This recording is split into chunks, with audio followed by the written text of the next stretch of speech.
병원 복도에서 의사 선생님께서 서류를 건네주시며 말씀하셨습니다. 친자 확률 99.99%입니다. 생물학적 친자 관계가 확실합니다.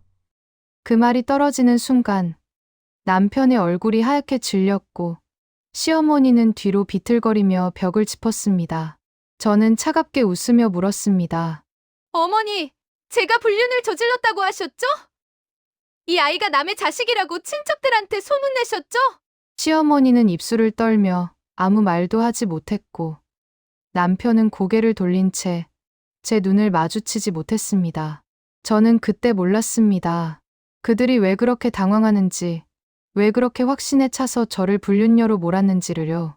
그 충격적인 진실을 알게 되기까지는 조금 더 시간이 필요했습니다. 본격적인 사연 시작에 앞서 구독 버튼과 좋아요로 응원해 주시면 큰 힘이 됩니다. 결혼식을 올리고 신혼집으로 돌아온 날이 엊그제 같았는데 어느새 6개월이라는 시간이 흘렀습니다. 저는 28살이었고 남편 김태호는 32살이었으며 3년간의 평범한 연애 끝에 결혼까지 골인했습니다. 남편은 중소기업에서 회사원으로 일했고 저는 동네 카페에서 바리스타로 근무하고 있었으며 두 사람의 월급을 합치면 생활하는 데는 부족함이 없었습니다. 신혼집은 시댁에서 30분 거리에 있는 아파트였는데 전세 5억 원짜리 25평 정도 되는 작은 공간이었지만 저희 둘에게는 충분했고 새로 산 가구들로 꾸며놓으니 제법 아늑한 보금자리가 됐습니다. 남편은 퇴근하면 저를 안아주며 사랑한다고 말해줬고 주말이면 함께 장을 보러 다니며 저녁 메뉴를 고르는 소소한 행복이 있었으며 시댁에서도 한 달에 한두 번 정도 초대해 주셔서 식사를 함께 했습니다. 시어머니 서영숙 씨는 58세로 단정하고 깔끔한 성격이셨고 시아버지는 조용하신 편이었으며 시누이 김민정 씨는 30살로 아직 결혼하지 않고 시댁에서 부모님과 함께 살고 있었습니다. 시댁 식구들은 저를 며느리로 받아들여 주셨고 특별히 무리한 요구를 하시는 일도 없었으며 명절에도 제 친정을 먼저 다녀오라고 배려해 주시는 등 괜찮은 시댁이라고 생각했습니다. 결혼 6개월째 되던 어느 날 생리가 일주일이나 늦어졌습니다. 평소 정확한 편이었는데 이렇게 늦는 건 처음이었고 혹시나 하는 마음에 약국에 들러 임신 테스트기를 샀으며 집에 돌아와 화장실에서 조심스럽게 검사를 했습니다. 떨리는 손으로 테스트기를 들고 3분을 기다렸는데 두 줄이 선명하게 나타나는 것을 보는 순간 가슴이 두근거렸고 저도 모르게 환호성을 지를 뻔했습니다. 남편이 퇴근하기를 손꼽아 기다렸고 현관문이 열리는 소리가 들리자 달려나가 남편을 맞이했으며 웃는 얼굴로 임신 테스트기를 보여주며 말했습니다. 우리 아기 생겼어요.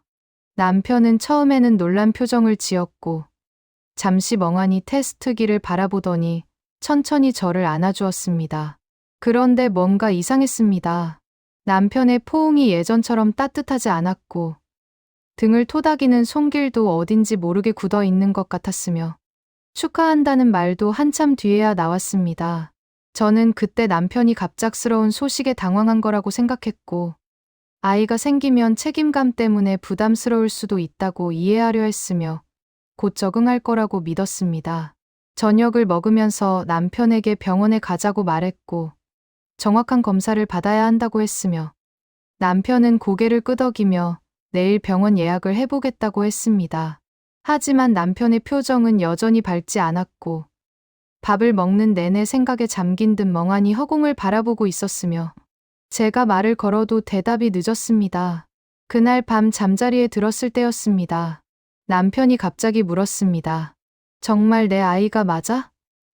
저는 깜짝 놀라서 남편을 쳐다봤고 무슨 말이냐고 되물었으며 당연히 당신 아이지 누구 아이겠냐고 말했습니다.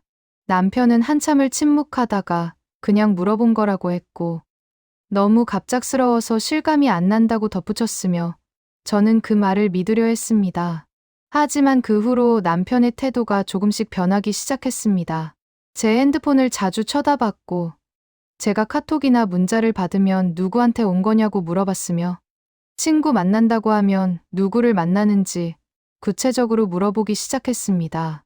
처음에는 그냥 관심을 보이는 거라고 생각했지만 점점 심해지는 것 같았고, 어느 날은 제가 샤워하는 사이에 제 핸드폰을 몰래 확인한 흔적까지 발견했습니다.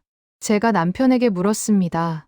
왜 내 핸드폰을 보느냐고, 믿지 못하는 거냐고 물었더니 남편은 아니라고 했고, 그냥 궁금해서 그랬다고 변명했으며 미안하다는 말은 하지 않았습니다. 저는 임신 초기라 예민한 건가 싶어서 넘어가려 했지만 마음 한구석이 불편했고 뭔가 잘못되어 가고 있다는 느낌을 지울 수 없었습니다.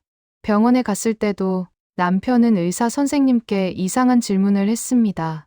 임신 확률이 얼마나 되느냐고, 혹시 오진일 수도 있느냐고 물었고, 의사 선생님은 웃으며 초음파로 확인했으니 확실하다고 말씀하셨지만 남편의 표정은 여전히 굳어 있었습니다. 집으로 돌아오는 차 안에서도 남편은 말이 없었고 운전대만 꽉 쥔 채 앞만 보고 있었으며 저는 옆자리에 앉아 창밖을 바라보며 눈물을 참았습니다. 그날 밤부터 남편은 제 외출을 제한하기 시작했습니다. 어디 가느냐고 물었고 언제 돌아오느냐고 확인했으며 늦으면 전화를 여러 번 걸어 재촉했습니다. 친구들과의 약속도 취소하라고 했고 카페 일도 그만두는 게 어떻겠느냐고 말했으며 임신했으니 집에서 쉬는 게 좋다고 했습니다. 저는 혼란스러웠습니다. 결혼 전까지만 해도 다정하고 자상했던 남편이 왜 이렇게 변했는지 이해할 수 없었고 임신 소식에 기뻐할 줄 알았는데 오히려 저를 의심하고 감시하는 것 같아서 마음이 아팠으며 혹시 제가 뭔가 잘못한 건 아닐까 하는 생각까지 들었습니다.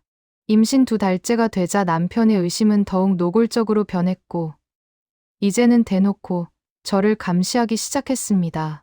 제가 화장실에 갈 때도 핸드폰을 가져가면 왜 가져가느냐고 물었고 친구한테서 전화가 오면 스피커폰으로 받으라고 요구했으며 제가 거절하면 숨길 게 있냐며 목소리를 높였습니다. 어느 날 저녁 남편이 퇴근하자마자 현관에서부터 소리를 질렀습니다. 오늘 어디 갔다 온 거냐고, 누구 만났냐고 추궁했고 저는 산부인과 정기검진 갔다 왔다고 대답했지만 남편은 믿지 않는 눈치였습니다. 혼자 갔느냐고 물었고 누구랑 같이 간 거 아니냐고 의심했으며 저는 어이가 없어서 진료 영수증을 보여줬지만 남편은 그것만으로는 부족하다는 듯 계속 캐묻기만 했습니다. 남편이 말했습니다. 솔직하게 말해. 누구 아이를 가진 거야? 저는 그 말에 충격을 받았고 당신 아이라고 몇 번을 말해야 하느냐고 소리쳤으며 남편은 코웃음을 치며 증거를 대라고 했습니다.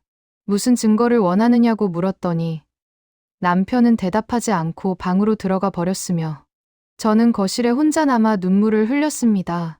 다음 날 남편은 시어머니한테 전화를 했고 무슨 이야기를 했는지는 모르겠지만 통화가 끝난 후 시어머니한테서 제게 전화가 왔습니다. 시댁으로 오라고 하셨고 할 말이 있다고 하셨으며 저는 불안한 마음으로 시댁으로 향했습니다. 시댁 거실에는 시어머니와 시누이가 앉아 계셨고 두 분 다 차가운 표정으로 저를 쳐다봤으며 앉으라는 말도 없이 그냥 서 있으라는 듯한 분위기였습니다. 시어머니께서 입을 여셨습니다. 태호한테 들었다고 하셨고 내가 수상한 행동을 많이 한다고 하셨으며 임신한 아이가 정말 우리 집 아이가 맞느냐고 물으셨습니다. 저는 깜짝 놀라서 당연히 태호 아이라고 말씀드렸고 왜 이런 의심을 하시느냐고 되물었으며 억울한 마음에 목소리가 떨렸습니다. 하지만 시어머니께서는 제 말을 믿지 않으시는 것 같았고 시누이도 옆에서 의심스러운 눈빛으로 저를 쳐다보고 있었으며 저는 그 자리에서 도망치고 싶었습니다. 시어머니께서 말씀하셨습니다. 우리 태호가 그럴 리 없다고 하셨고 내가 뭔가 숨기고 있는 게 분명하다고 하셨으며 솔직하게 털어놓으라고 하셨습니다. 저는 숨기는 게 아무것도 없다고 말씀드렸고 정말로 태호 아이라고 몇 번이고 강조했지만 시어머니와 시누이는 고개를 저으며 믿지 않는 표정이었습니다. 시누이가 끼어들었습니다. 오빠가 이렇게까지 의심하는 데는 이유가 있을 거라고 했고 내가 평소에 어떻게 행동했길래 오빠가 저렇게 됐느냐고 물었으며 저는 아무것도 잘못한 게 없다고 항변했지만 아무도 제 말을 들으려 하지 않았습니다. 그날 이후로 시댁과의 관계도 틀어지기 시작했고, 시어머니께서는 제게 전화를 자주 하셔서 어디 있느냐고 확인하셨으며 누구랑 있느냐고 추궁하셨습니다. 친정에 간다고 하면 왜 자꾸 친정에만 가느냐고 하셨고, 친구 만난다고 하면 임신한 몸으로 왜 돌아다니느냐고 타박하셨으며, 저는 점점 숨이 막혀왔습니다. 남편은 이제 제 외출을 아예 금지시키기 시작했고, 밖에 나가려고 하면 어디 가느냐며 막았으며, 꼭 나가야 한다면 자기가 데려다 주고 데려온다고 했습니다. 친구들과의 약속은 전부 취소하라고 했고, 카페 일도 당장 그만두라고 강요했으며, 저는 결국 사직서를 내야 했습니다. 집에만 갇혀 지내게 되자 답답함이 몰려왔고, 친구들한테 하소연하려고 전화를 걸었지만 남편이 그것마저 막았으며 제 핸드폰을 빼앗아 가버렸습니다. 핸드폰을 돌려달라고 했더니 남편은 누구랑 연락하려고 그러느냐며 의심했고, 임신한 사람은 집에서 쉬기만 하면 되지 핸드폰이 왜 필요하냐고 말했으며, 저는 그제야 깨달았습니다. 이건 보호가 아니라 감금이라는 것을요. 핸드폰 없이 지내는 것은 너무나 고통스러웠고 바깥 세상과 단절된 것 같았으며, 친구들도 가족들도 연락할 수 없었습니다. 친정 부모님한테 전화하고 싶어도 집 전화는 남편이 감시했고, 혹시라도 제가 이상한 전화를 하는 건 아닌지 귀를 기울이고 있었으며, 저는 점점 세상에 혼자 남겨진 것 같은 기분이 들었습니다.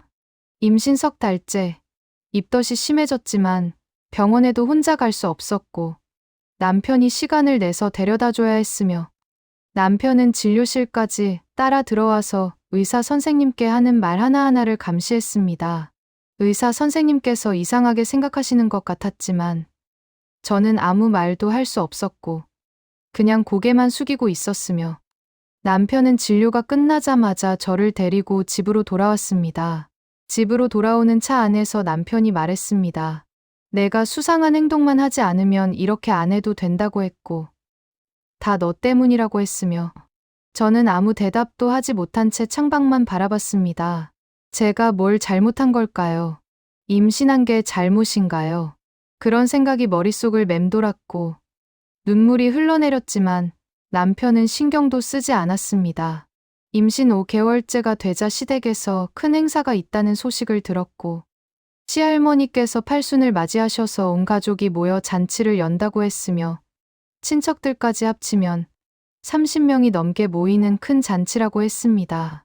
저는 한복을 준비하며 설레는 마음으로 그날을 기다렸고, 임신 중이라 배가 나와 있었지만 예쁜 한복을 입고 싶어서 친정어머니께 부탁해 배가 나와도 입을 수 있는 한복을 빌려달라고 했으며, 머릿속으로 어떤 머리 모양을 할지 생각하고 있었습니다. 잔치 사흘 전 남편에게 물었습니다. 몇 시에 출발하느냐고, 어디서 하느냐고 물었더니 남편이 이상한 대답을 했습니다. 너는 안 가도 된다고 했고, 임신한 몸으로 무리하지 말라고 했으며, 집에서 쉬는 게 좋겠다고 했습니다. 저는 깜짝 놀라서 왜 안 가도 되느냐고 물었고, 시할머니 팔순인데 며느리가 빠지면 안 되는 거 아니냐고 말했지만, 남편은 고개를 저으며 가족들이 내가 오는 걸 원하지 않는다고 말했습니다. 가슴이 철렁 내려앉았고, 무슨 말인지 이해할 수 없어서 다시 물었더니 남편은 한숨을 쉬며 말했습니다. 내가 가면 분위기 이상해진다고 했고, 사람들이 불편해한다고 했으며, 그냥 집에 있는 게 모두를 위해서 좋다고 했습니다. 저는 왜 사람들이 불편해하느냐고 물었지만 남편은 대답하지 않고 방으로 들어가 버렸으며, 저는 거실에 혼자 남아 멍하니 앉아 있었습니다. 참을 수 없어서 시어머니께 전화를 드렸고, 팔순 잔치에 가고 싶다고 말씀드렸으며, 며느리인데 빠질 수 없지 않느냐고 여쭤봤습니다. 하지만 시어머니께서 하신 말씀은 더욱 충격적이었고, 차갑게 말씀하셨습니다. 불륜녀가 무슨 낯으로 오느냐고 하셨고, 친척들한테 다 얘기했다고 하셨으며, 내가 오면 창피하니까 오지 말라고 하셨습니다. 저는 귀를 의심했고, 제가 불륜을 저지른 게 아니라고 말씀드렸으며, 아무 잘못도 하지 않았다고 항변했지만, 시어머니께서는 들으려 하지 않으셨습니다. 우리 태우가 그렇게 말했으니 사실인 거라고 하셨고, 며느리 주제에 시댁 행사를 망칠 생각하지 말라고 하셨으며 전화를 끊어버리셨습니다. 팔순 잔치 당일 남편은 혼자 나가버렸고 저는 집에 홀로 남았으며 텅 빈 집에서 눈물만 흘렸습니다. 핸드폰도 없어서 누구한테 하소연할 수도 없었고 그저 소파에 앉아 배를 쓰다듬으며 아기한테 속삭였습니다. 미안하다고, 엄마가 이렇게밖에 못해서 미안하다고 말했으며 눈물이 멈추지 않았습니다. 그 후로도 똑같은 일이 반복됐고 추석 명절에도 저만 빠졌으며 시댁 식구들은 모두 모여 차례를 지냈지만 저는 신혼집에 혼자 남아 있어야 했습니다. 시누이네 집들이가 있을 때도 초대받지 못했고 친척 조카 돌잔치에도 가지 못했으며 온갖 가족 행사에서 저만 배제됐습니다. 남편에게 항의했지만 남편은 오히려 제게 화를 냈고 내가 평소에 이상하게 행동했으니 이렇게 된 거라고 했으며 다 내 자업자득이라고 말했습니다. 저는 뭘 잘못했느냐고 물었지만 남편은 내가 더 잘 알 거 아니냐며 비아냥거렸고 제 말을 들으려 하지 않았습니다. 어느 날 장을 보러 마트에 갔는데 시댁 근처 마트였고 그곳에서 시댁 동네 사람들과 마주쳤습니다. 그분들이 저를 보더니 수군거리기 시작했고 귀를 기울이니 충격적인 말들이 들려왔습니다. 저 사람이 그 며느리래, 바람 피워서 임신했다며 시댁에서 쫓아내려고 한다더라. 그런 말들이 제 귀에 들려왔고 저는 얼어붙은 채 그 자리에 서 있을 수밖에 없었습니다. 한 아주머니가 저한테 다가와서 물었습니다. 젊은 사람이 어떻게 그런 짓을 할 수 있느냐고, 남편한테 미안하지도 않느냐고 말했으며 저는 아니라고, 오해라고 말하려 했지만 목소리가 나오지 않았습니다. 그분들은 저를 손가락질하며 수근거렸고 저는 장바구니를 버려둔 채 마트에서 뛰쳐나왔으며 집까지 울면서 달려왔습니다. 그날 이후로 밖에 나가는 것이 무서워졌고 사람들이 저를 쳐다보는 것 같았으며 수근거리는 소리가 들리는 것 같아서 집 밖으로 나갈 수 없었습니다.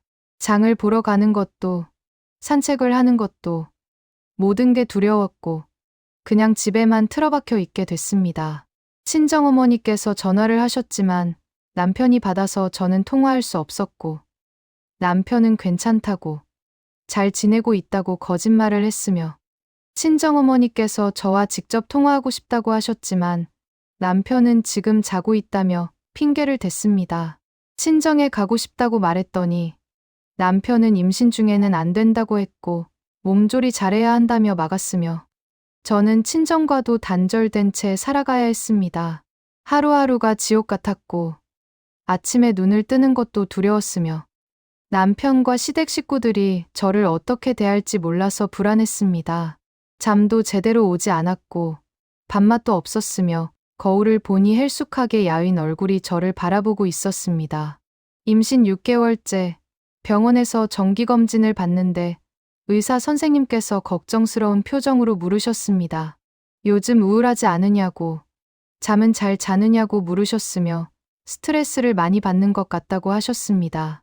저는 눈물이 왈칵 쏟아져서 참을 수 없었고 의사 선생님 앞에서 울음을 터뜨리고 말았으며 선생님께서는 조용히 휴지를 건네주시며 정신과 상담을 받아보는 게 어떻겠느냐고 권유하셨습니다.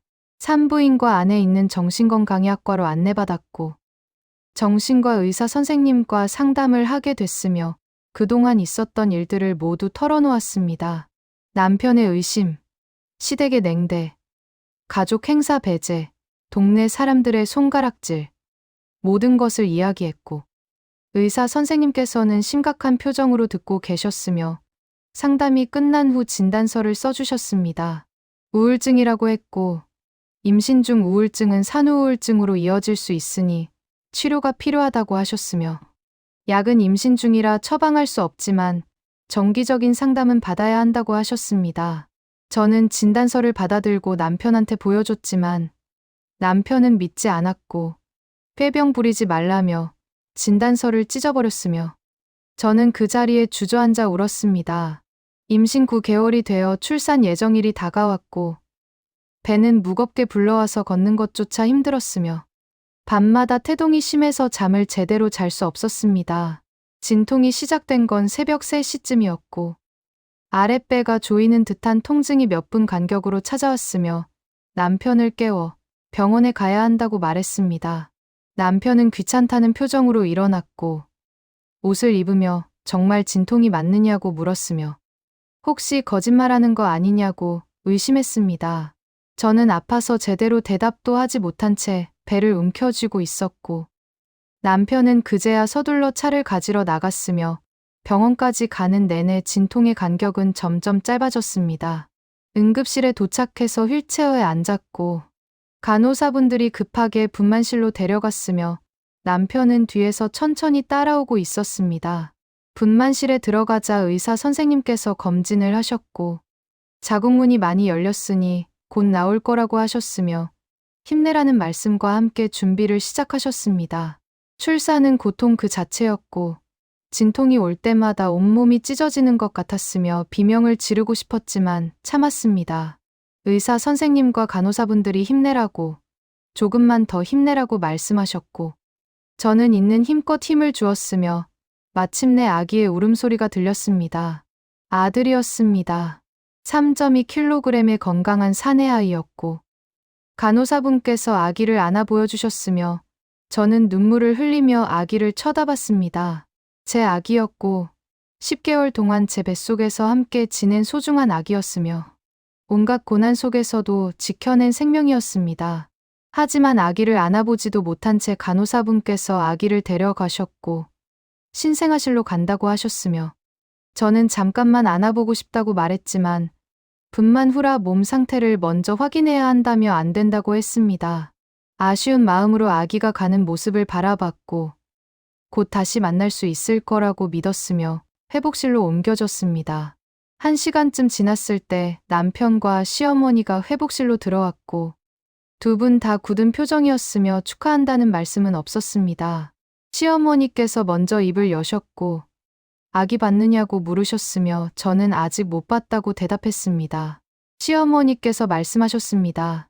우리가 먼저 봤다고 하셨고 신생아실에 가서 확인했다고 하셨으며 그런데 이상한 점을 발견했다고 하셨습니다.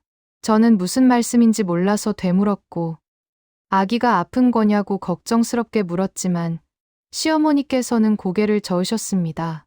아기가 우리 집안 사람과 하나도 안 닮았다고 하셨고 태우도 안 닮았고 우리 집안 사람들 특징이 전혀 없다고 하셨으며 이건 우리 핏줄이 아닌 것 같다고 말씀하셨습니다. 저는 귀를 의심했고 갓 태어난 신생아가 누구를 닮고 안 닮고를 어떻게 아느냐고 말했지만 시어머니께서는 들으려 하지 않으셨습니다. 남편도 거들었고 자기도 봤는데 확실히 이상하다고 했으며 친자 검사를 해야겠다고 말했습니다. 저는 깜짝 놀라서 무슨 소리냐고 방금 낳은 아기를 두고 무슨 말을 하는 거냐고 소리쳤지만 남편은 단호했습니다. 검사 안 하면 아기 못 데려간다고 했고 결과 나올 때까지 신생아실에 그냥 둔다고 했으며 시어머니께서도 당연하다는 듯 고개를 끄덕이셨습니다. 저는 울면서 애원했고 제발 그러지 말라고 했으며 제 아기라고 남편 아기라고 몇 번이고 말했지만 소용없었습니다. 남편은 이미 병원 측에 친자 검사를 요청했다고 했고 3일 후면 결과가 나온다고 했으며 그때까지는 아기를 만날 수 없다고 통보했습니다. 간호사분께서 들어오셔서 남편 일행에게 나가달라고 하셨고 산모가 쉬어야 한다고 하셨으며 남편과 시어머니는 마지막으로 저를 쳐다보고는 나가버렸습니다. 간호사분께서 괜찮으냐고 물으셨고 저는 고개를 저으며 울음을 터뜨렸으며 아기를 보고 싶다고 안아보고 싶다고 말했지만 간호사분은 난처한 표정으로 가족분들이 동의하지 않으시면 어렵다고 말씀하셨습니다. 그날부터 3일 동안 저는 아기를 한 번도 만나지 못했고 신생아실 유리창 너머로 멀리서 보는 것만 허락됐으며 다른 산모들은 아기를 안고 수유를 하는데 저만 혼자 유리창 밖에서 바라만 봐야 했습니다. 가슴에서는 모유가 돌기 시작했고 아기한테 먹이고 싶었지만 그럴 수 없었으며 유축기로 짜낸 모유는 그냥 버려질 뿐이었습니다. 밤마다 울었고 제 아기를 안아보지도 못한 채 3일을 기다려야 한다는 사실이 너무나 고통스러웠으며 이게 정말 현실인지 믿을 수가 없었습니다. 다른 산모들은 행복한 표정으로 아기를 돌보고 있었고, 남편들과 시댁 식구들이 와서 축하해주며 꽃다발을 안겨주는 모습이 보였으며, 저는 그 모습을 보며 눈물만 흘렸습니다. 산후조리도 제대로 받지 못했고, 병원에서 제공하는 산후 미역국도 남편이 먹지 말라며 가로챘으며, 보양식도 먹을 수 없었습니다. 남편은 결과 나올 때까지 아무것도 해줄 수 없다고 했고, 시어머니께서도 다른 사람 자식 키워줄 수는 없다며 산후조리원 비용도 내지 않으셨으며, 저는 병원 침대에서 혼자 견뎌야 했습니다. 몸은 회복되지 않았고, 출산 후유증으로 온몸이 아팠으며, 특히 아랫배가 아파서 걷기도 힘들었지만, 아기를 보려고 매일 신생아실로 갔습니다. 유리창 너머로 아기를 보며 손을 흔들었고, 아기야, 엄마야. 엄마가 여기 있어. 라고 속삭였지만 아기는 제 목소리를 들을 수 없었습니다. 다른 산모들이 저를 이상하게 쳐다봤고, 왜 아기를 안 안아보느냐고 물었으며, 저는 대답할 수 없어서 그냥 웃음으로만 넘겼습니다.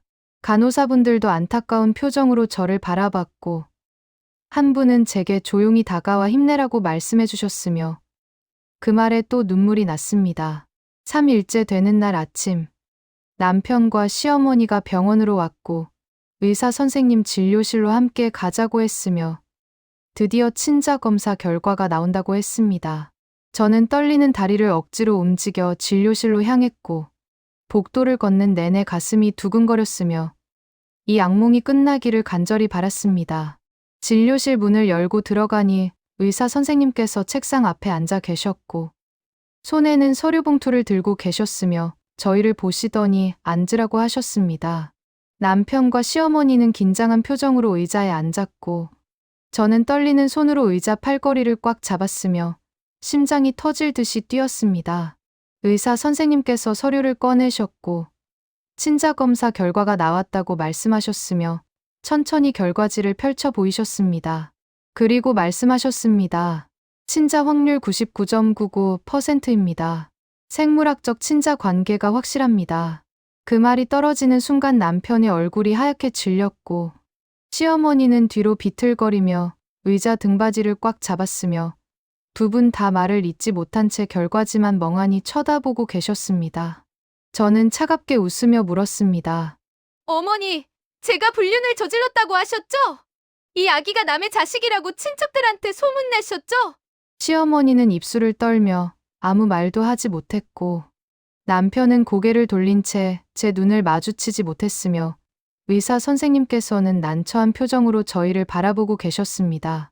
제가 다시 말했습니다. 이제 아기 데려가도 되는 거죠? 제 아들이니까요. 의사 선생님께서 고개를 끄덕이시며 당연하다고 하셨고, 신생아실에 연락해서 산모에게 아기를 인계하라고 지시하셨으며, 축하한다는 말씀과 함께 건강하게 키우라고 격려해 주셨습니다. 저는 감사하다고 인사드렸고, 남편과 시어머니를 쳐다보지도 않은 채 진료실을 나왔으며 신생아실로 향했습니다. 드디어 아기를 안을 수 있었고, 간호사분께서 조심스럽게 아기를 제 품에 안겨주셨으며, 3일 만에 처음으로 제 아들을 안아보는 순간이었습니다. 아기는 작고 따뜻했고, 제 품에 안겨 평화롭게 자고 있었으며, 저는 눈물을 흘리며 아기의 이마에 입을 맞췄습니다. 미안해. 엄마가 늦어서 미안해. 속삭였고, 아기는 작은 손으로 제 손가락을 꽉 쥐었습니다. 하지만 기쁨도 잠시, 뒤따라온 남편과 시어머니의 태도는 여전히 차갑기만 했습니다. 사과는 없었고, 미안하다는 말도 없었으며, 오히려 시어머니께서 말씀하셨습니다. 그래도 의심스러운 행동은 사실이었잖아. 우리가 오해할 만했어. 저는 믿을 수 없다는 표정으로 시어머니를 쳐다봤고, 어떻게 그런 말씀을 하실 수 있느냐고 물었으며, 친자 검사 결과가 나왔는데도 사과 한마디 없이 제 탓으로 돌리느냐고 따졌습니다. 하지만 시어머니께서는 모른 척하며 남편한테 빨리 퇴원 수속하라고 하셨고, 남편은 고개를 끄덕이며 밖으로 나가버렸습니다. 며칠 후 퇴원하는 날이었고, 다른 산모들은 남편과 가족들의 도움을 받으며 짐을 챙기고 있었지만, 저는 혼자서 모든 걸 준비해야 했습니다. 남편은 차에서 기다리고 있었고, 시어머니는 오지도 않으셨으며, 저는 아기를 안고 무거운 가방을 들고 병원을 나섰습니다. 집으로 돌아왔지만 산후조리를 해줄 사람은 아무도 없었고, 남편은 회사에 출근해버렸으며, 저는 혼자서 아기를 돌보고 집안일까지 해야 했습니다. 출산한 지 일주일밖에 안 됐는데 밥을 해야 했고, 빨래를 해야 했으며, 아기가 울면 안고 달래야 했습니다. 몸은 회복되지 않았고, 출산 후유증으로 계속 아팠으며, 특히 밤에 아기가 2시간마다 깨서 우는 바람에 잠도 제대로 잘 수 없었습니다.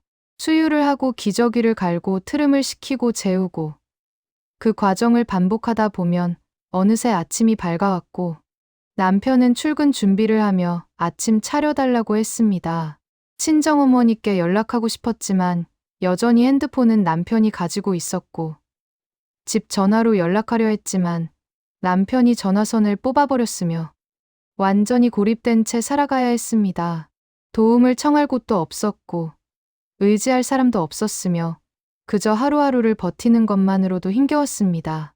산후우울증은 더욱 심해졌고 아기를 보면서도 기쁨보다는 두려움이 먼저 들었으며 제대로 돌볼 수 있을지 자신이 없었습니다. 밤에 혼자 울었고 아기가 자는 모습을 보며 미안하다고 속삭였으며 이렇게밖에 못하는 엄마라서 죄송하다고 말했습니다. 그런데 이상한 점이 하나 있었고 계속 신경 쓰이는 부분이 있었으며 머릿속에서 지워지지 않았습니다. 남편과 시어머니가 친자검사 결과를 듣고 보였던 그 반응이었습니다. 왜 그렇게 당황했을까요? 왜 얼굴이 하얗게 질렸을까요? 단순히 오해했던 것뿐이라면 안도하거나 미안해하는 게 정상 아닐까요? 하지만 그분들의 반응은 달랐습니다. 당황하고, 놀라고, 믿을 수 없다는 표정이었으며 마치 예상하지 못한 결과가 나온 것처럼 보였습니다. 왜 그랬을까요? 왜 그렇게 확신에 차서 저를 불륜녀로 몰았을까요? 생각하면 할수록 이상했고 뭔가 숨겨진 게 있다는 느낌이 들었으며 그들이 단순히 오해해서 그런 게 아니라 다른 이유가 있는 것 같았습니다. 남편이 임신 소식을 듣고 보였던 첫 반응. 정말 내 아이가 맞냐고 물었던 그 순간, 그때부터 모든 게 시작됐습니다. 어느 날 아기를 재우고 나서 남편의 서랍을 뒤져보고 싶다는 생각이 들었고, 뭔가 단서가 있을 것 같았으며, 남편이 출근한 사이 조심스럽게 서랍을 열어봤습니다. 서류들이 가득했고, 회사 관련 문서들이 대부분이었으며 별다른 것은 없어 보였습니다. 하지만 맨 아래 서랍 깊숙한 곳에서 봉투 하나를 발견했고, 봉투 안에는 병원 서류가 들어 있었으며 조심스럽게 꺼내서 펼쳐봤습니다. 그 순간 저는 숨이 멎는 것 같았고, 손이 떨려서 서류를 제대로 잡을 수조차 없었으며 눈앞이 깜깜해졌습니다. 서류에는 병원 이름이 적혀 있었고, 비뇨기과라는 진료 과목이 보였으며 환자 이름은 김태호, 제 남편의 이름이었습니다. 날짜를 확인해 보니 우리가 결혼하기 1년 전이었고 진단명에는 무정자증이라고 적혀 있었으며 저는 그 글자를 몇 번이고 다시 읽었습니다. 손이 떨렸고 심장이 빠르게 뛰었으며 이게 무슨 의미인지 이해하려 애썼습니다. 무정자증이라면 아이를 가질 수 없다는 뜻 아닌가요? 그런데 어떻게 제가 임신을 한 걸까요? 머릿속이 복잡해졌고 혼란스러웠으며 서류를 계속 읽어 내려갔습니다. 뒷장에는 의사 선생님의 소견서가 붙어 있었고 자세히 읽어보니 이렇게 적혀 있었습니다. 환자의 정자수가 극히 낮은 상태이며 정상 범위에 크게 미치지 못합니다. 자연임신 확률은 5% 이하로 매우 낮으나 완전히 불가능한 것은 아닙니다. 지속적인 관찰과 치료가 필요하며 필요시 인공수정 등의 방법을 고려할 수 있습니다. 저는 그 문장을 몇 번이고 다시 읽었고 특히 완전히 불가능한 것은 아닙니다 라는 부분에 눈길이 갔으며 천천히 이해하기 시작했습니다. 남편은 무정자증 진단을 받았지만 임신이 아예 불가능한 건 아니었다는 뜻이었고 확률이 낮을 뿐이지 가능성은 있었다는 의미였으며 실제로 제가 임신을 했다는 것이 그 증거였습니다.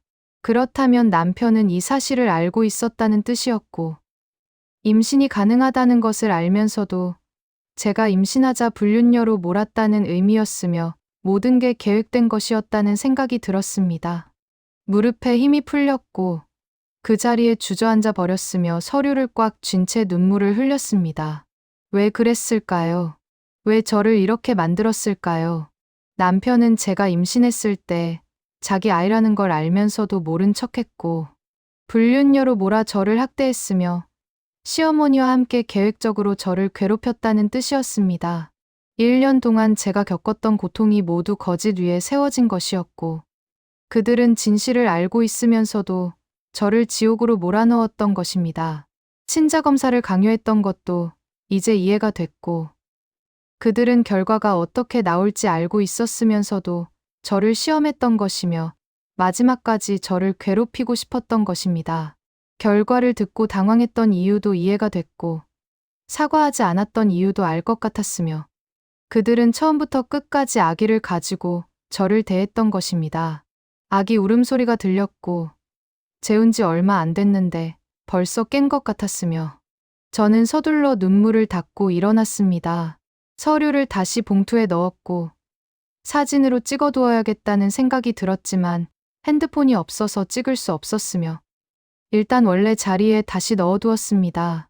아기 방으로 가서 아기를 안아 올렸고 수유를 시작하며 생각에 잠겼으며 이제 어떻게 해야 할지 고민했습니다.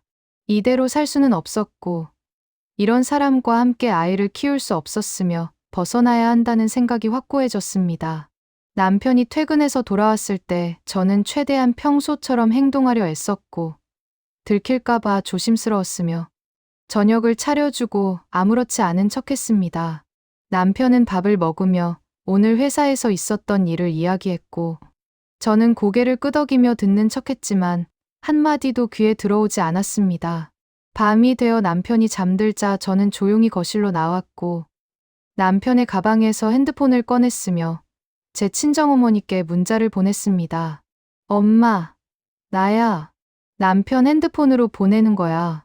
내일 병원 간다고 하고 친정으로 갈게. 아기 데리고 갈 거야. 자세한 건 만나서 얘기할게. 문자를 보내고 바로 지웠으며 핸드폰을 다시 가방에 넣어두었고 방으로 돌아와 누웠습니다. 잠은 오지 않았고 내일 어떻게 해야 할지 계획을 세웠으며 새벽까지 뜬 눈으로 천장만 바라보고 있었습니다. 다음 날 아침 남편에게 말했습니다. 아기 예방접종 날이라 병원에 가야 한다고 했고 오래 걸릴 수도 있다고 했으며 남편은 대수롭지 않게 알았다고 대답했습니다.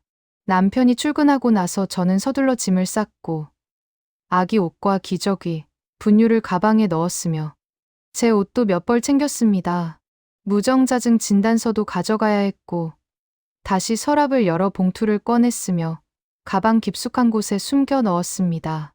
이건 증거였고 이혼 소송에서 필요할 것이며 절대 놓칠 수 없는 중요한 자료였습니다. 아기를 안고 집을 나섰고 택시를 잡아 친정으로 향했으며 차창 밖을 바라보는 동안 눈물이 흘러내렸습니다. 드디어 벗어나는 것이었고 이제 다시는 그 지옥으로 돌아가지 않을 것이며 아기와 함께 새로운 삶을 시작할 것입니다. 친정 대문 앞에 도착했을 때 어머니께서 문을 열어주셨고 제 모습을 보시더니 아무 말씀 없이 꽉 안아주셨으며 저는 어머니 품에서 한참을 울었습니다. 괜찮다고, 이제 괜찮을 거라고 어머니께서 등을 토닥이며 말씀하셨고 아기를 안아보시며 예쁘다고 하셨으며 저는 그제야 조금 안심이 됐습니다. 어머니께 모든 걸 말씀드렸고 무정자증 진단서를 보여드렸으며 지난 1년간 겪었던 일들을 하나하나 설명했습니다. 어머니께서는 분노하셨고 어떻게 그럴 수 있느냐며 눈물을 흘리셨으며 당장 이혼하라고 하셨습니다. 저도 같은 생각이었고 변호사를 선임해야 한다고 말씀드렸으며 어머니께서는 아는 변호사를 소개해주겠다고 하셨습니다. 친정에서 일주일을 보낸 후 변호사 사무실을 찾아갔고 어머니께서 소개해주신 분은 가정법 전문 변호사였으며 여성이셨기에 제 이야기를 더 잘 이해해 주실 것 같았습니다. 상담실에 들어가 앉자마자 변호사님께서 편하게 이야기하라고 하셨고 저는 처음부터 끝까지 모든 것을 말씀드렸으며 무정자증 진단서와 제 우울증 진단서를 보여드렸습니다. 변호사님께서는 심각한 표정으로 서류들을 검토하셨고 이건 명백한 정신적 학대라고 말씀하셨으며 가스라이팅과 사회적 고립까지 동반된 악질적인 사례라고 하셨습니다. 이혼은 당연히 인정될 것이고 양육권도 100% 어머니가 가져갈 수 있으며 위자료도 상당한 금액을 청구할 수 있다고 설명해 주셨습니다. 저는 위자료 금액을 물었고 변호사님께서는 최소 3억 원은 받을 수 있을 거라고 하셨으며 악의적인 행위가 명백하기 때문에 법원에서도 높은 금액을 인정할 것이라고 자신 있게 말씀하셨습니다. 그 말을 듣고 조금 안심이 됐고 제대로 된 응징을 할 수 있다는 생각에 힘이 났으며 소송을 진행해달라고 부탁드렸습니다. 일주일 후 남편에게 이혼 소송 서류가 전달됐고 남편은 미친 듯이 전화를 걸어왔지만 저는 받지 않았으며 모든 연락은 변호사님을 통하라고 문자를 보냈습니다. 시어머니도 전화를 했지만 역시 받지 않았고 친정 대문 앞까지 찾아왔지만 어머니께서 쫓아내셨으며 저는 집 안에서 아기를 안고 있었습니다. 첫 번째 조정 기일이 잡혔고 법원에 출석해야 했으며 저는 떨리는 마음으로 법원 복도를 걸었습니다. 조정실 앞에서 남편과 시어머니를 마주쳤고 두 분 다 화난 표정이었으며 저를 보자마자 달려들듯이 쳐다봤습니다. 시어머니께서 소리쳤습니다. 어떻게 이럴 수 있느냐고, 시댁을 고소하다니 정신이 나갔냐고 하셨으며 손주는 어떻게 하려고 이러느냐고 따졌습니다. 저는 차갑게 대답했습니다. 제 아들입니다. 당신네 손주 아닙니다. 불륜녀 자식이라고 하신 그 아이, 이제 저만의 아이입니다.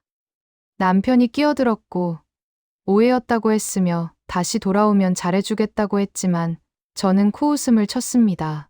오해요? 1년 동안 저를 불륜녀로 몰고 친척들한테 소문내고 사회적으로 고립시킨 게 오해였다고요? 남편은 대답하지 못했고 고개를 숙였으며 변호사님께서 제 옆으로 오셔서 더 이상 대화하지 말라고 하셨습니다. 조정 절차가 시작됐고 조정위원님 앞에서 양측의 주장을 들었으며 남편 측 변호사는 단순한 부부 갈등이라고 주장했지만 저희 변호사님께서는 즉시 반박하셨습니다. 무정자증 진단서를 제출하셨고 남편이 결혼 전부터 임신 가능성을 알고 있었다는 것을 입증하셨으며 계획적인 학대였다고 강조하셨습니다. 조정위원님께서 남편에게 물으셨습니다. 이 진단서가 본인 것이 맞느냐고, 결혼 전에 받은 진단이 맞느냐고 물으셨으며 남편은 대답을 망설이다가 결국 인정했습니다. 그렇다면 임신 가능성을 알고 있었느냐는 질문에도 남편은 고개를 끄덕였고 조정위원님께서는 심각한 표정으로 고개를 저으셨습니다. 우울증 진단서도 제출됐고 임신 중에 받은 진단이며 산후우울증으로 이어졌다는 소견서도 함께 제출됐으며 조정위원님께서는 이 정도면 조정이 어렵겠다고 말씀하셨습니다. 재판으로 가는 게 맞겠다고 하셨고 피고 측의 행위가 명백한 불법 행위에 해당한다고 판단하셨으며 조정은 결렬됐습니다. 본격적인 재판이 시작됐고 첫 번째 재판 기일에 법정에 섰으며 판사님 앞에서 제 이야기를 진술했습니다.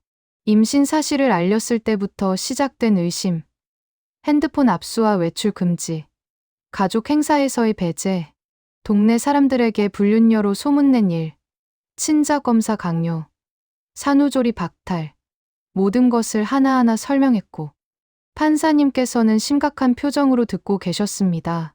남편 측 변호사가 반대 신문을 했고 원고가 정말 아무 잘못이 없었느냐고 물었으며 혹시 오해받을 만한 행동을 한 건 아니냐고 따졌습니다. 저는 단호하게 대답했습니다. 아무 잘못도 하지 않았고 다만 피고가 무정자증이라는 사실을 숨기고 결혼했으며 임신 가능성을 알면서도 저를 불륜녀로 몰아 학대했을 뿐이라고 말했습니다. 증인으로 산부인과 의사 선생님이 출석하셨고 제가 임신 중 심한 스트레스를 받았으며 우울증 진단을 받았다고 증언하셨으며 산후조리를 제대로 받지 못해 건강에 문제가 생겼다고 말씀하셨습니다. 정신과 의사 선생님도 증인으로 나오셨고, 제가 가스라이팅과 사회적 고립으로 인해 심각한 우울증을 겪었다고 진단하셨으며, 이는 명백한 정신적 학대라고 증언하셨습니다. 남편 측에서는 제대로 된 반박을 하지 못했고, 무정자증 진단서가 결정적이었으며 의사 소견서에 임신 가능성이 명시돼 있었기 때문에 피고가 알고 있었다는 것을 부정할 수 없었습니다. 시어머니는 증인석에 섰지만 제대로 답변하지 못했고, 친척들에게 불륜 소문을 냈느냐는 질문에 우물쭈물하다가 결국 인정했으며, 판사님께서는 피고 측에 불리한 판단을 내릴 것이라고 암시하셨습니다. 마지막 변론에서 저희 변호사님께서 말씀하셨습니다.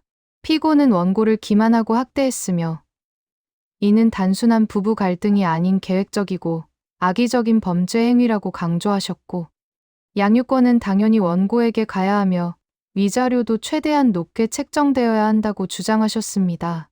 판결일이 다가왔고 저는 떨리는 마음으로 법정에 앉아 있었으며 판사님께서 판결문을 낭독하기 시작하셨습니다. 이혼을 인정한다고 하셨고, 양육권은 원고에게 전부 귀속된다고 하셨으며, 피고는 양육비로 매달 100만 원씩 지급해야 한다고 하셨습니다. 그리고 위자료에 대해 말씀하셨습니다.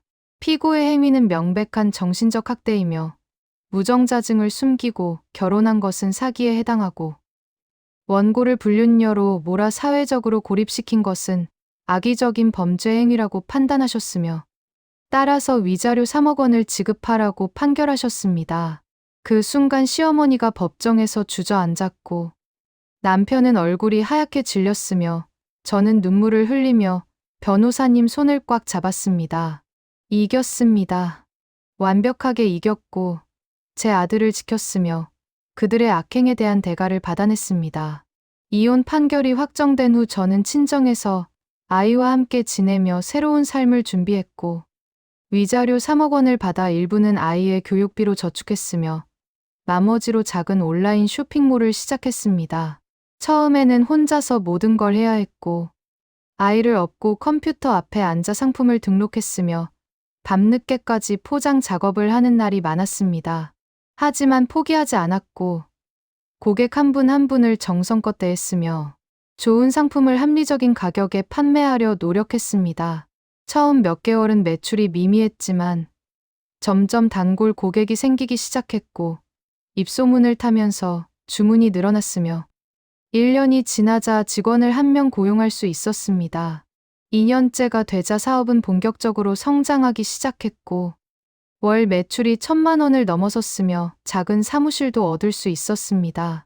아이는 어린이집에 보냈고, 낮에는 일에 집중할 수 있었으며 저녁에는 아이와 시간을 보내는 규칙적인 생활이 자리 잡았습니다. 우울증도 서서히 나아졌고 상담 치료를 꾸준히 받으며 회복했으며 이제는 웃을 수 있게 됐습니다. 3년이 흐른 지금 저는 연 매출 10억 원을 달성한 온라인 쇼핑몰 대표가 됐고, 직원도 5명으로 늘었으며 안정적인 수입이 생겼습니다. 아이는 4살이 됐고 밝고 건강하게 자라고 있었으며 어린이집 선생님께서 말씀하시길 친구들과도 잘 지내고 똑똑하다고 칭찬해 주셨습니다.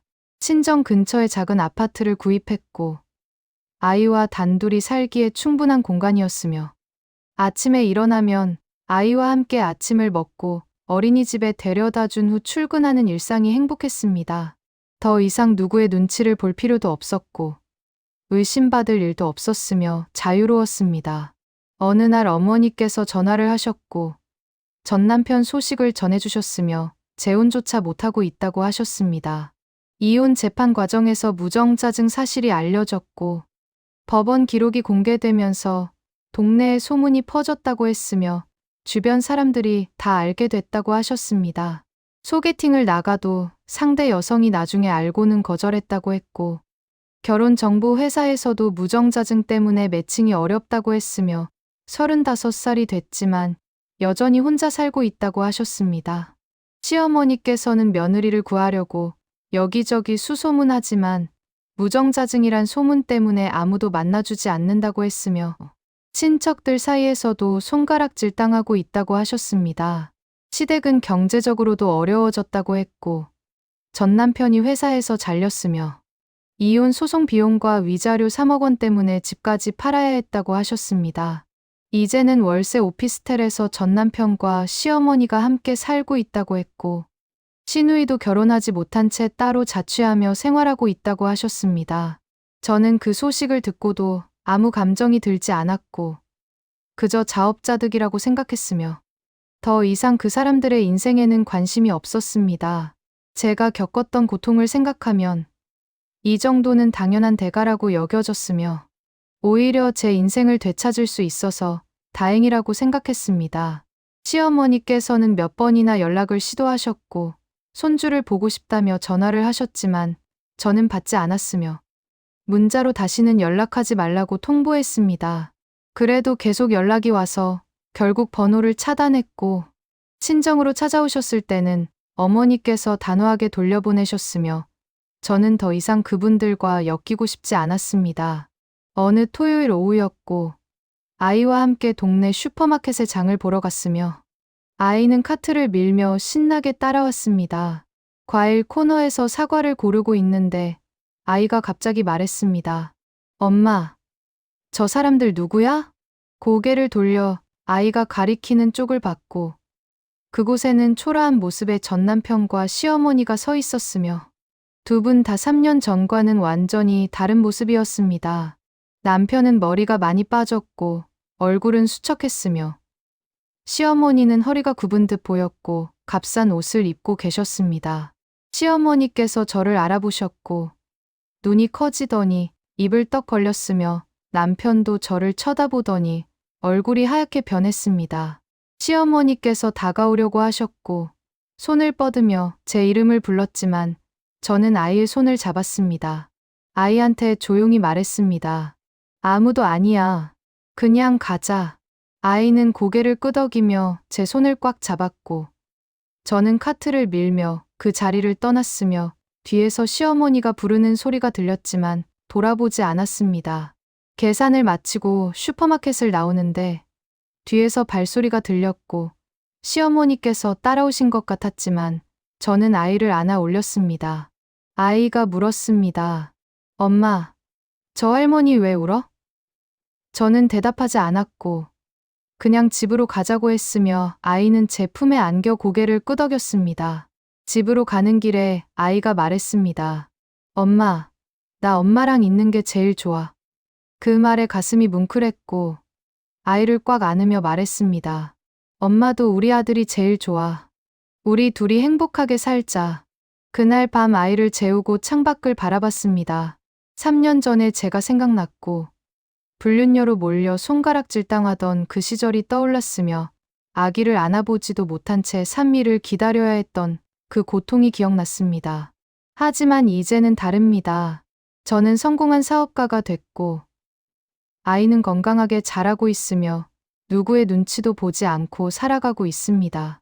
그들이 저를 지옥으로 몰아넣었지만 저는 그 지옥에서 빠져나와 더 강해졌으며 더 행복해졌습니다. 다시는 뒤돌아보지 않을 것입니다. 앞만 보고 아이와 함께 걸어갈 것이며 우리만의 행복을 지켜낼 것입니다.